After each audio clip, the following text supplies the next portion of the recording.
So I know I've been gone for quite a while again. I think it's been 2 weeks since my last video. So today I'm going to be doing my labor and delivery story for you guys, like I said I was going to do. So I went to the hospital on July 26th. I thought my water had broken, but I wasn't totally sure. I kind of thought I was just kidding myself. I thought that's what they were going to tell me. So I got to the hospital and I started talking to the nurses, and we actually decided that my water broke the day before, because I thought I had peed myself the day before, and they're like, yeah, that's probably your water actually breaking.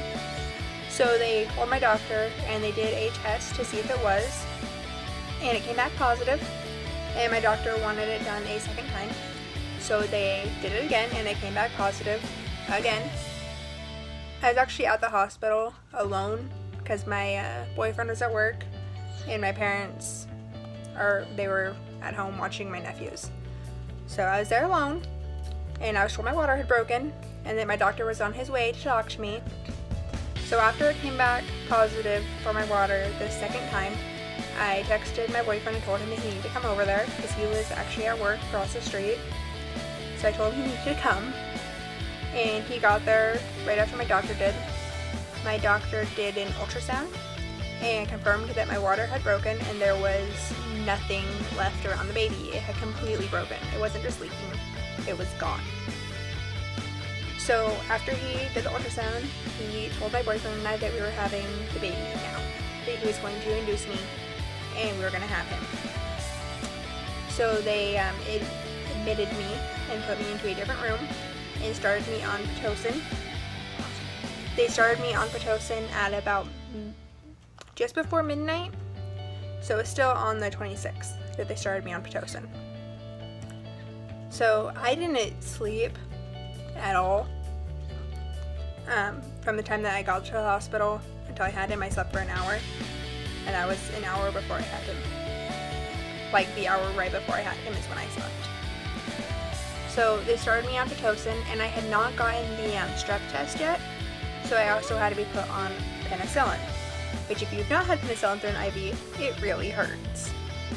And my hand burned every time they did, and I had to have it every 4 hours until I had him. Sorry, I keep looking down, I'm looking at him. So I had to have penicillin every 4 hours, and I was on Pitocin constantly. So they thought that I was going to go into labor pretty fast, like they thought I was going to have him pretty fast. And when I got to the hospital, I was already dilated to a 2, and I was 34 weeks and 3 days when I got there. 3 days. So when I got there, I was already dilated to a 2 when they checked. So they started me on Pitocin, and nothing was happening, like at all. On the 27th, they checked me and I wasn't dilating. By the end of the day on the 27th, I had dilated to a 5, but at 1 p.m.-ish, my contractions were getting worse, and they gave me fentanyl. But it didn't work. It worked for literally 10 minutes and I was in pain again. So at 2 o'clock, I got the epidural. So I got the epidural at 2 p.m. on the 27th. And then, nothing was happening still. I was having contractions, but I wasn't dilating very fast. I was kind of like stuck at a 4.5, and then barely a 5. So that night at like 8 p.m.-ish, I think, it was 7 or 8 on the 27th, they actually shut off my Pitocin for half an hour and turned it back on. And about the time they did that, I was getting super tired, but I still wasn't going to sleep. But I was like very worn out. So a couple hours later, my boyfriend was laying in the bed next to me, and he touched my leg, and I was like, I can't feel that at all. I was like, what is that? He's like, that's your leg. So I touched my other leg. I was like, but I can feel this leg. And he's like, that's not good. So then my boyfriend was laying in the bed next to me. still and he rubbed my belly, and when he rubbed the right side of my belly, I felt nothing. I didn't feel it. I could see him rubbing my belly, but I couldn't feel it. And as soon as he got just past my belly button onto my left side, I could feel it. And within 10 or 15 minutes of being able to feel my skin on that side, I started feeling my contractions again. So this was about midnight-ish, just before midnight. And we told my nurse, and she called the anesthesiologist, and he came in and gave me more stuff through my epidural. They gave me another dosing because I had like the constant drip because I got it so early. So they gave me just like extra and had me lay kind of on my side, so it was more on that side, so it would go numb again. And that's when I actually fell asleep. I slept for an hour. I woke up at 1 because I felt a lot of pressure, and I thought I was feeling my contractions again. But I just felt a lot of pressure, and it was on my left leg. It was just like behind, on the back side of my leg is where I was feeling a lot of pressure. You okay? You okay? On the back of my left leg, I was feeling a lot of pressure. So my nurse was like, I don't think you're feeling your contractions. So she checked me, and an hour before when they eject me, I was still dilated to 5. And it's just an hour later, and I was fully dilated. And she checked my epidural, and it was actually empty. I had just pushed the button because I was like, this really hurts, and it started beeping at me saying it was empty. So I'm getting ready to start pushing, and my epidural is empty. So they had to put a new one in it, more medicine in it, while I was getting ready to push. So my doctor got there super fast. My boyfriend and my mom were both actually sleeping, and what woke them up was the baby's heart rate got super loud and like super fast because he was like about to come out. So his heart was beating really hard and really fast, so it got really loud. So that woke both of them up, and they both came over to me, and my nurse was getting everything ready. My son had to go right to the NICU, so they had the NICU people come in, and they were ready to take him because he is a preemie. He was born at 34 weeks and 5 days.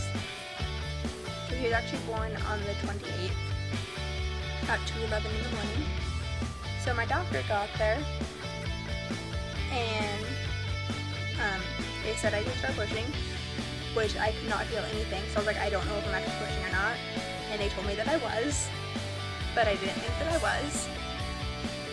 So I think I pushed for 3 or 4 contractions, and my son was actually stuck, like very stuck.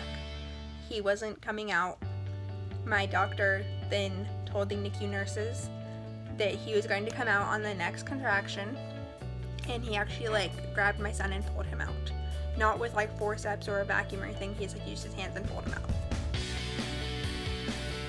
I couldn't feel any of it. I was actually laughing while I was pushing because I couldn't feel anything. Like nothing. All I felt was pressure. That's the only way I knew when I was having contraction is I felt pressure on the back of my left leg. And then my son came out and they set him on me, and I didn't say a single word. Everyone's like, what's the first thing you say after you have your baby? I didn't say anything. I just stared at him. I was so in shock. I didn't know what to say. I didn't know what to do. I just stared at him. And then they took him over to a little like warmer thing because they had to get him breathing right and everything. And they started like measuring him and stuff.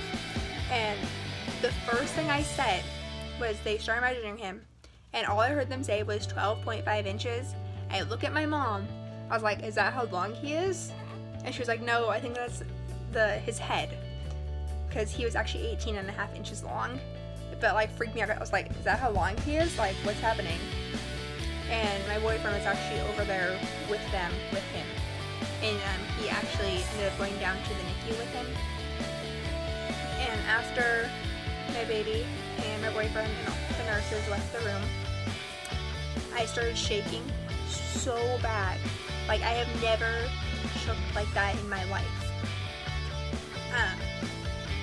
I had to have stitches, which most people do when they have a baby.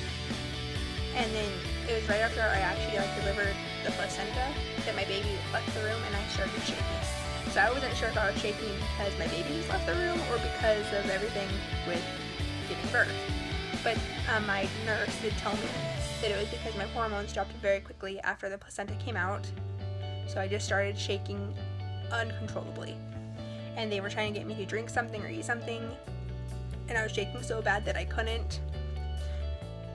I tried to drink some chocolate milk, and it just like sat there and like shook so bad. Like I couldn't take a drink of it without shaking. It took about an hour for me to stop shaking.